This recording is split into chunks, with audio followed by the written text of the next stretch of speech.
Assalamualaikum warahmatullahi wabarakatuh. Waalaikumsalam warahmatullahi wabarakatuh. Gimana kabarnya anak-anak? Alhamdulillah, luar biasa. Allah Akbar. Sehat semuanya? Alhamdulillah. Hari ini ada yang nggak masuk? Iya. Alhamdulillah. Semuanya bisa berdiri dulu. Lihat kanan kirinya, apakah ada sampah yang berceceran ataukah pakaiannya ada yang belum rapi? Sudah semuanya? Oke, silahkan kalian duduk semua. Sebelum kita mulai pembelajaran hari ini, alangkah baiknya kita membaca doa terlebih dahulu. Mari kita berdoa bersama-sama. Bapak mulai, wahid isnan salasa. Bismillahirrahmanirrahim. Raditu billahi rabban wa bil islami dinan wa bi Muhammadin nabiyyan wa rasulan. Rabbi zidni ilman warzuqni fahman. Amin. Minggu lalu kita sudah belajar tentang tokoh pembaharu Islam, yaitu ada Muhammad Ali Pasha, Jamaluddin Al-Abuni, kemudian Muhammad Abduh. Hari ini kita belajar tentang biografi Muhammad Iqbal. Ada yang tahu Muhammad Iqbal itu siapa? Bukan bapak ya. Muhammad Iqbal itu pembaharu Islam di negara India. Oke. Sebelumnya kita mempelajari tentang tanggal lahir Muhammad Iqbal. Muhammad Iqbal lahir pada tanggal 9 November tahun 1877 Masehi di kota Lapak Punjab, India. Leluhurnya termasuk dari kalangan kasta Brahmana dari Kashmir yang telah memeluk agama Islam sekitar 3 abad sebelum beliau lahir. Jadi Muhammad Iqbal ini sejak umur 4 tahun sudah diajari oleh orang tuanya untuk mempelajari Al-Quran, sehingga tidak diragukan lagi bahwa beliau sangat mahir dalam membaca Al-Quran dan bisa menghafalkan Al-Quran. Selanjutnya, ketika beliau sudah dewasa, beliau belajar di Eropa. Namun sebelum beliau belajar ke Eropa, beliau sudah terlebih dahulu menempuh pendidikan di kotanya sendiri, di negaranya sendiri, di India, yaitu dengan 2 gelar. Yang pertama gelar bahasa Arab, kemudian yang kedua gelar seni. Kemudian dia berkelana di Eropa. Yang pertama dia belajar di Inggris. Di Inggris, tepatnya di kota Cambridge.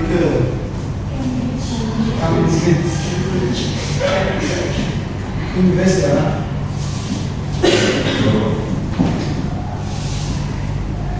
Di Inggris ini beliau menempuh pendidikan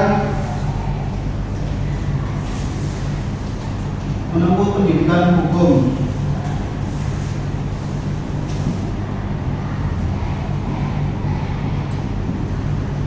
Kemudian yang kedua, setelah itu beliau ke Jerman menyelesaikan gelar dokternya.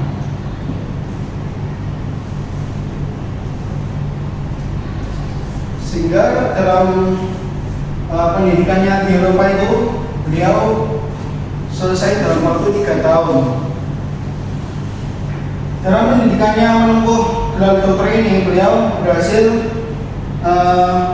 menyelesaikan kasisnya yang berjudul tentang mistisisme Persia. Fakta yang lebih penting adalah dia menguasai pemikiran Eropa secara mendalam sejak teologi Thomas Aquinas hingga filsafat Henry Louis Bergson dan Nietzsche.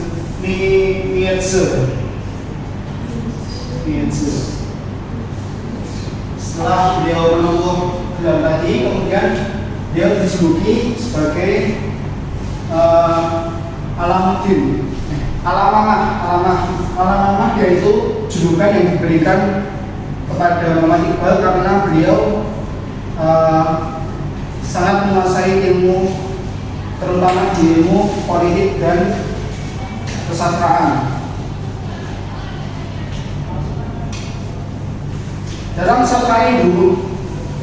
sastra Urdu, Muhammad Iqbal itu merupakan salah satu tokoh yang sangat penting. Karya-karyanya bahkan sangat dikagumi oleh bangsa Indonesia, bangsa Pakistan, dan bangsa India sendiri.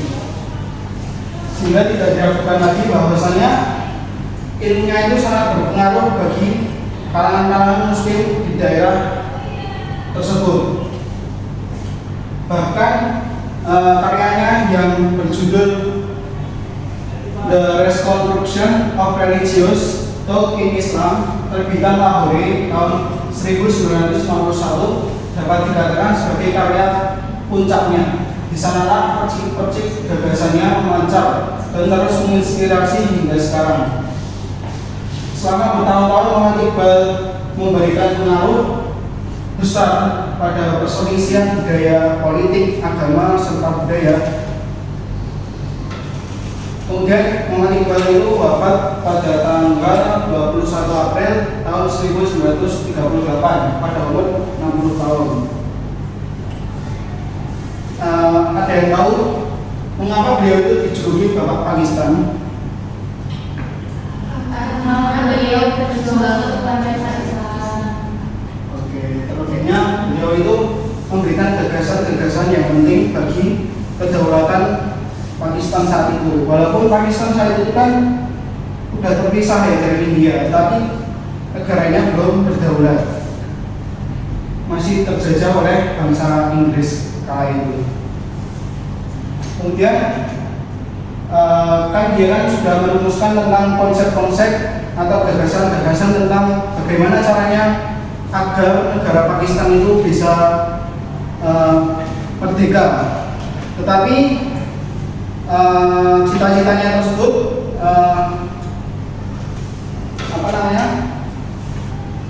hilang karena beliau sudah wafat terlebih dahulu, sehingga beliau tidak bisa melihat Pakistan itu merdeka. Namun gagasannya tetap diteruskan oleh pengikutnya yang dipimpin oleh Muhammad Ali Jinnah. Muhammad Ali Jinnah ini merupakan sahabat terdekat Muhammad Iqbal.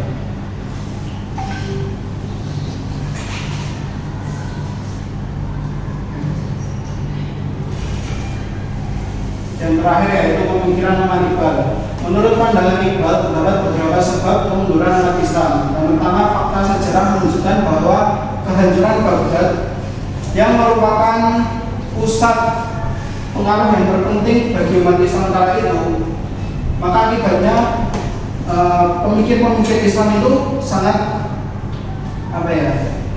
sangat bertumpu pada ketertiban sosial kala itu. Yang kedua, ada kecenderungan umat Islam terjerembab pada paham fatalisme. Ya, paham fatalisme ini yaitu paham yang membuat masyarakat itu enggan untuk berusaha agar dia itu sukses dalam hidupnya, sehingga dia pasrah dengan nasib sendiri. Yang ketiga adalah kegagalan Islam dalam mengikuti perkembangan modern, salah satunya disebabkan hilangnya semangat ijtihad.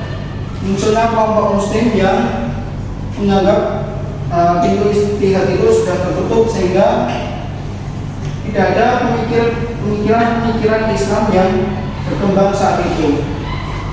Yang kala itu Islam sangat kalah dengan bangsa-bangsa barat. Mungkin itu saja yang dapat Bapak sampaikan. Selanjutnya kita akan bermain game terlebih dahulu. Apabila Bapak bilang halo, maka kalian bilang hai. Sebaliknya jika Bapak bilang hai, maka bilang halo. Oke? Halo. Hai. Hai. Hello. Hai halo. Hai halo hai. Halo halo hai. Ya. Seperti biasa kita bisa menyimpulkan pembelajaran hari ini. Siapa yang bisa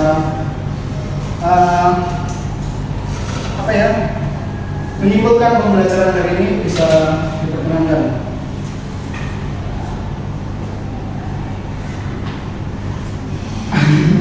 Kalau Bapak tujuan ada dia, tenang aja.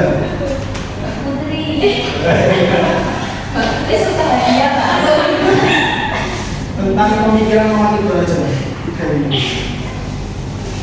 Ayo Mbak. Putri. Mama mana lagi? Ibu.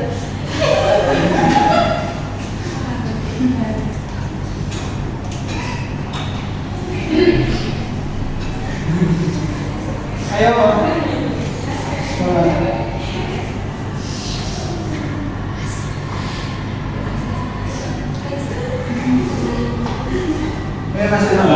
Jadi Muhammad Iqbal itu merupakan salah satu tokoh yang itu menjadi panutan banyak orang, termasuk dia menjadi sebutan tokoh bapak Pakistan. Karena memang jasa beliau untuk negara Pakistan dan juga bagaimana beliau yang memotivasi banyak orang. Begitu.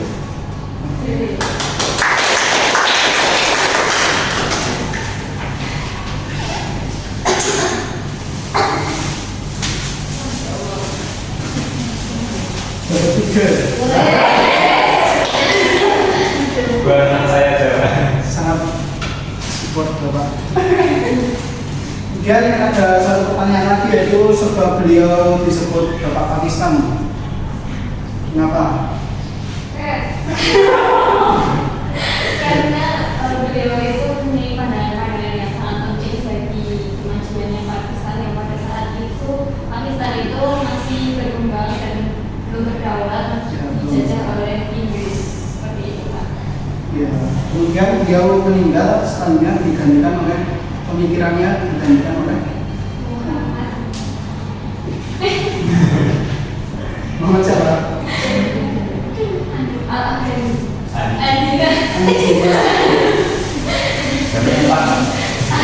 Bagus. Terima kasih ya. Mungkin itu aja yang Bapak sampaikan. Mari kita tutup pembelajaran hari ini dengan membaca hamdalah dan doa rahmatul majelis. Alhamdulillahirabbil alamin. Subhanallahumma wa bihamdika asyhadu an la ilaha illa anta astaghfiruka wa atubu ilaik. Wassalamualaikum warahmatullahi wabarakatuh. Waalaikumsalam warahmatullahi wabarakatuh.